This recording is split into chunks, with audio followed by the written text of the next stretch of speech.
जो स्टूडेंट्स आज जो हमने पढ़ना है वो है factors affecting the national identity. पहले जो हमने पढ़ा था वो नेशनल आइडेंटिटी, उसके एलिमेंट्स और डिफरेंट चीज़ें देखी थी। आज हम स्टडी करेंगे वो कौन से फैक्टर्स हैं जो नेशनल आइडेंटिटी को शेप करने के लिए या उसको फॉर्मुलेट करने के लिए इफ़ेक्ट करते हैं। उसमें जो नंबर 1 है वो है education. We all know that कि जिस मोड की एजुकेशन आपको मिल रही होती है वो बहुत हेल्प करती है आपके अंदर नेशनलिज्म डेवलप करने के लिए, नेशनहुड डेवलप करने के लिए। अगर आपका टेक्स्ट यानी कि आपका जो सिलेबस है, करिकुलम है, वो प्रो नेशनल है तो इट्स मीन कि आपके अंदर नेशनहुड बहुत ज़्यादा होगी। अगर आपका जो करिकुलम है वो बोरो करता है या वो किसी से हमने कॉपी किया है या हमने किसी और से इंस्पायर होकर उसको डेवलप किया तो डेफिनेटली हमारे करिकुलम पे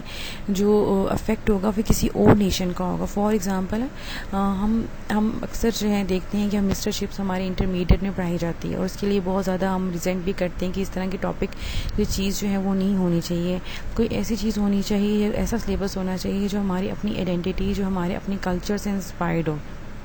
क्यों? क्योंकि वो चीज़ें आपको हेल्प करती हैं नेशनल आइडेंटिटी को डेवलप करने के लिए। उसके अलावा जब आपको आपके एजुकेशन में पढ़ाया जाता है कि सिटीजनशिप क्या होती है, स्टेट के टूवर्ड आपका एटीट्यूड क्या होना चाहिए, आपकी ड्यूटीज़ क्या होती हैं, आपके लिए आपकी स्टेट पहले है, आपके लिए जो है आपकी जो प्योरिटी है वो स्टेट है। और इसके साथ साथ इसके साथ साथ जो डिफरेंट इंस्टीट्यूशंस हैं, सिर्फ एजुकेशनल इंस्टीट्यूशंस हैं जैसे मीडिया है और डिफरेंट इंस्टीट्यूशंस हैं, इवन की पॉलिटिकल पार्टीज़ हैं,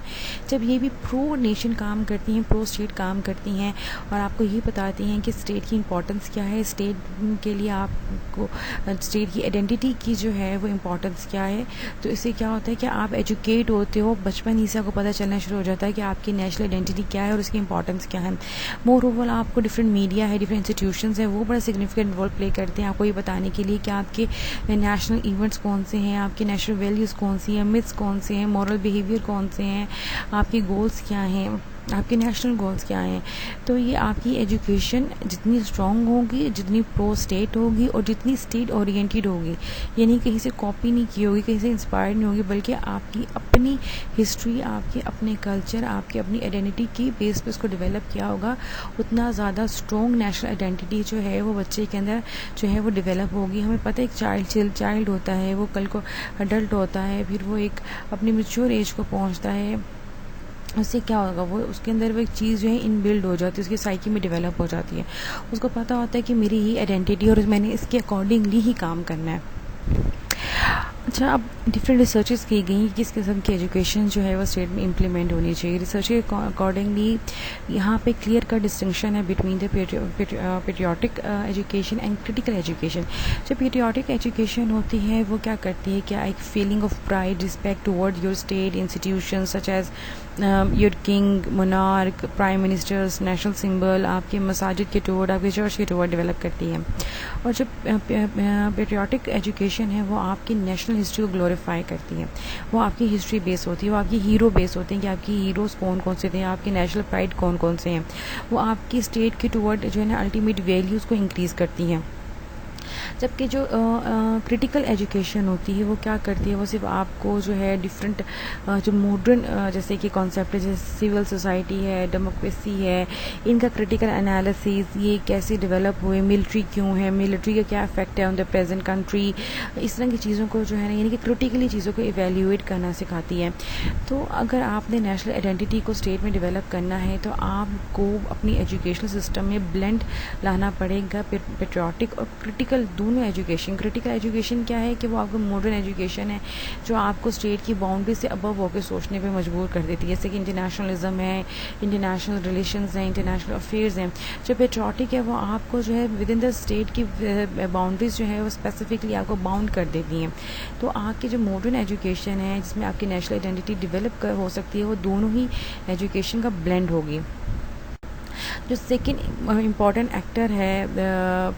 जो आपकी नेशनल आइडेंटिटी को अफेक्ट कर सकता है, या नेशनहुड को, या नेशनलिज्म का, वो आपकी इकनॉमिक्स है। कि आपका स्टेट जितना ज़्यादा डेवलप होगा, प्रॉस्पेरस होगा, इकनॉमिकली ग्रो कर रहा होगा, इकनॉमिक पावर होगी according to the size of population, poverty नहीं होगी, एम्प्लॉयमेंट होगी, जॉब अपॉर्चुनिटीज़ होगी, इंडस्ट्रियलाइजेशन होगी, मॉडर्नाइजेशन होगी, उतना ही ज़्यादा आपके अंदर नेशनहुड ज़्यादा होगा, उतना ही ज़्यादा आप नेशनैलिटी या नेशनल आइडेंटिटी को ज़्यादा परस्यू करेंगे। अगर जैसे for example third world state है जहाँ पर इकनॉमिक वो इतना प्रॉस्परस नहीं होते, डेवलप नहीं होते, ना इतनी इंडस्ट्रियलाइजेशन होती है, वहाँ पर देखा गया है कि नेशनल आइडेंटिटी वीक होती है, क्योंकि लोग जो हैं वो ज़्यादातर कंसर्न जो है वो अपनी इकोनॉमिक एक्टिविटीज़ की तरफ रखते हैं। जब आप पॉवर्टी लाइन में होगे, आपके पास जब जॉब नहीं होगी, अनएम्प्लॉयमेंट ज़्यादा होगी, तो डेफिनेटली आपकी नेशनल आइडेंटिटी पर भी इफेक्ट होगा, क्योंकि लोग एज अ नेशनहुड या एज अ नेशन ही सोच रहे होंगे, फिर वह एज अ इंडिविजुअल सोचेंगे। तो आपकी जो नेशनल आइडेंटिटी है या नेशनल एटीट्यूड है वो बहुत ज़्यादा डिपेंड करता है आपके इकोनॉमिक फैक्टर्स पर। जो थर्ड इम्पॉर्टेंट एक्टर है या जो आपके फैक्टर है जो आपकी नेशनहुड को या नेशनल आइडेंटिटी को डेवलप करता है, वो आपके पेरेंट्स हैं। पेरेंट्स, क्योंकि वो हमारे घर से हमारी एजुकेशन स्टार्ट होती है, हमारी जो फर्स्ट जो एजुकेशनल इंस्टीट्यूशन है, ये मदरसा, हमारे पेरेंट्स होते हैं। जो लैंग्वेज, जो कल्चर वो आपको सिखाते हैं, वो थ्रू आउट आपके साथ रहता है। अगर तो आपके घर में नेशनल लैंग्वेज बोली जाती है और नेशनल आइडेंटिटी को बहुत स्ट्रांगली परस्यू किया जाता है आपके पेरेंट्स, तो इट्स मीन कि आपके अंदर वो चीज़ इनबिल्ड है। जब बच्चा जो है अपने पेरेंट्स को देखता है कि वो आपके वो नेशनल लैंग्वेज बोल रहे हैं, वो उस तरह का कल्चर अडॉप्ट कर रहे हैं, वो उस तरह की ड्रेसअप कर रहे हैं, वो नेशनल सिंबल्स को यूज़ कर रहे हैं, वो नेशनल डेज़ पे बहुत ज़्यादा उसको जो है फॉलो कर रहे हैं, ये नेशनल डेज़ को ऑब्जर्व कर रहे हैं, अपनी फ्लैग की रिस्पेक्ट कर रहे हैं, जब नेशनल एंथम बोला जाता है तो उस पर वो खड़े हो जाते हैं। यानी कि डिफरेंट सिंबल्स या डिफरेंट चीज़ें जो अपने पेरेंट्स को वो करते हुए देखते हैं बच्चे, तो उस चीज़ को ज़्यादा अच्छी तरह से अडॉप्ट करते हैं और वो चीज़ें उनकी साइकी में आ जाती हैं, ठीक है, उनकी पर्सनैलिटी का हिस्सा बन जाती हैं। और जो जिनके पेरेंट्स स्ट्रॉन्ग नेशनल आइडेंटिटी को लेके चलते हैं, उनके बच्चों के अंदर स्ट्रॉन्ग नेशनल आइडेंटिटी ही डेवलप हो जाती है। वो अपने लैंग्वेज को, अपने कल्चर को, अपने ट्रेडिशन को फॉलो करने में प्राइड महसूस करते हैं। नेक्स्ट है कि development aspects of national identity. Different researches हुई हैं कि वो कौन कौन सी एज हैं या वो कौन कौन से एस्पेक्ट्स हैं जो नेशनल आइडेंटिटी को डेवलप करते हैं। तो एक रिसर्च के अकॉर्डिंगली जब बच्चा 5 साल का हो जाता है तब से जो है उसकी नेशनल आइडेंटिटी जो है वो डेवलप होना शुरू हो जाती है, यानी कि उसके अंदर जो है फीलिंग आना शुरू हो जाती है इन ग्रुप एंड आउट ग्रुप की। इन ग्रुप यानी कि ये मेरा ग्रुप है और आउट ग्रुप ये हमसे बाहर का ग्रुप है, यानी कि ये वो ग्रुप है जिसकी आइडेंटिटी, जिसका कल्चर जो है वो हमसे सिमिलर नहीं है, जिसके एटीट्यूड्स का बिहेवियर जो है वो हमसे नहीं मिलता, ठीक है। अगर आप ये स्लाइड्स देखेंगे तो मैंने इसमें डिफरेंट एग्जांपल्स कोड किए हैं जैसे डिफरेंट कंट्रीज़ में हुई हैं। सिमिलरली अगर हम देखें कल्चर सिमिलैरिटी में हम और इंडियंस बहुत ज़्यादा एक हैं। ये वाला पंजाब और इंडिया का पंजाब बहुत ज़्यादा है सिमिलर है, लेकिन हमारे बच्चे फिर भी कहीं ना कहीं जो है एक शार्प लाइन ऑफ डिस्टिंक्शन रखते हैं आपस में कि हमारी आइडेंटिटी यहाँ पे डिफरेंट आ जाती है और उनकी आइडेंटिटी यहाँ पे डिफरेंट आ जाती है। इसी तरह से जब बच्चा जो है वो 5 से 12 एज के दरमियान, 5 से 12 साल का होता है, वो अपनी डिफरेंट आइडेंटिटीज़ को जो है यानी कि अपनी डिफरेंट नेशनल आइडेंटिटीज़ को आइडेंटिफाई करना शुरू कर देता है, उसको ऑब्जर्व करना शुरू कर देता है, उसकी तरफ ज़्यादा कीन होना शुरू जो है ना वो हो जाता है। उसको पता होता है कि अच्छा मैं इस ग्रुप से बिलोंग करता हूँ, मेरी ये ज़ुबान है, क्योंकि जो ज़ुबान उसको सिखाई जा रही होती है वो इन बिल्ड उसके अंदर आती है और उसको पता होता है कि ये ज़ुबान जो है ना मेरी नेशनल लैंग्वेज है। जब बच्चा जो है